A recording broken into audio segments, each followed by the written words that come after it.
సరే అంటే ఈ సినిమా సక్సెస్‌లో ఇది ఒక పార్టా కాదో తెలీదు కానీ, ఈ మధ్య కాలంలో టికెట్ రేట్లు పెరిగిపోవడం వల్ల చాలా మంది సినిమాకి వెళ్ళడానికి ఇష్టపడట్లేదు. మీరు చెప్పింది కరెక్ట్. ఏం ఇది వెళ్తాంలే అని. 99 రూపీస్ పెట్టిన దానివల్ల చాలా ప్రాబ్లమ్స్ వస్తాయి. It's not a joke. అవును. 99 రూపీస్ చేసాం. హ్మ్.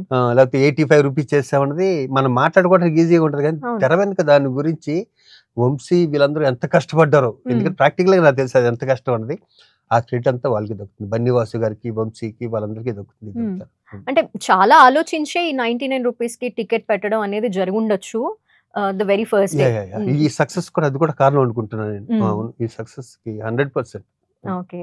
అయితే ఈ మధ్య కాలంలో మనం చూస్తూనే ఉన్నాం. పెద్ద సినిమాలు, బడ్జెట్ ఎక్కువ పెట్టిన సినిమాలకి 500కి మించే ఉంటున్నాయి టికెట్లు. చాలా మంది వెళ్ళాలంటే భయపడుతున్నారు. ఒకటి టికెట్. ఫ్యామిలీ అంతా కలిసి చూడాలంటే మళ్ళీ పాప్‌కార్నో లేదంటే ఇంకేదో కొనాలి ఖచ్చితంగా. అవన్నీ కలుపుకొని వచ్చే జీతంలో నుండి ఒక సినిమా యాస్ ఎ ఫ్యాన్‌గా వెళ్ళాలన్నా కూడా భయపడే పరిస్థితి. ఇక్కడ ఎవరు తప్పని చెప్పలేమమ్మా. హ్మ్. ఆళ్ళు 500 కోట్లు ఖర్చు పెట్టారంటే వాళ్ళకి హ్మ్. ఒక 1000 కోట్లు వస్తుందన్న ఒక ఐడియాతోనో లేదనో ఉంటుంది. పుట్టుపుణ్యానికి ఖర్చు పెట్టరు కదా! అవును. ఇది మట్టి వాసనకు సంబంధించి ఈ సినిమా హిట్ అవుతుందా? ఫ్లాప్ అవుతుందా? అన్నది నిన్నటి వరకు ఎవరికీ తెలీదు. హ్మ్. వాళ్ళందరూ సినిమా పిచ్చోళ్ళు. ఈ సినిమా పని చేసిన వాళ్ళందరూ. హ్మ్. కంప్లీట్ వేణువులు గారు గాని, మా బోస్ గాని, మిగతా టీమ్ అంతా ఇందాక నేను చెప్పిన పేర్లందరూ వీళ్ళంతా సినిమా పిచ్చోళ్ళు. హ్మ్. ఇంకా సినిమా పిచ్చోళ్ళు అని చెప్పడం కన్నా కూడా వీళ్ళంతా సినిమా నక్సలైట్లు వీళ్ళంతా.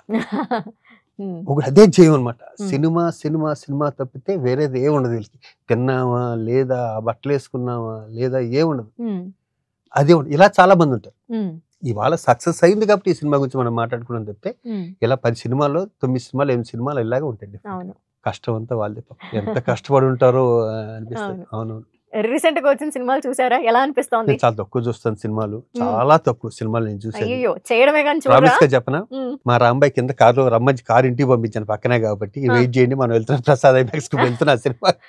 ఓహ్! నాకు డే అండ్ నైట్ షూటింగ్‌లో ఉన్నా నేను. ఓకే. ఇప్పుడు బయలుదేరుతున్నా 4:45 షో 5:45 షో ఏదో ఉంటే హ్మ్. ఇప్పుడు ప్రసాద్ చూస్తారనమాట ఇప్పుడు చూస్తా ప్రశాంతంగా. ప్రశాంతంగా. అవునవును. మంచి సినిమాలు చేస్తూ ఎక్కడో గ్యాప్ తీసుకున్నారెందుకు? ఇదే గ్యాప్ అంటేనమ్మా పర్సనల్ గ్యాప్ అది. హ్మ్. నేను నిజం చెప్పనా నా 40 ఏళ్ళలో నాకు ఎప్పుడు గ్యాప్ లేదు.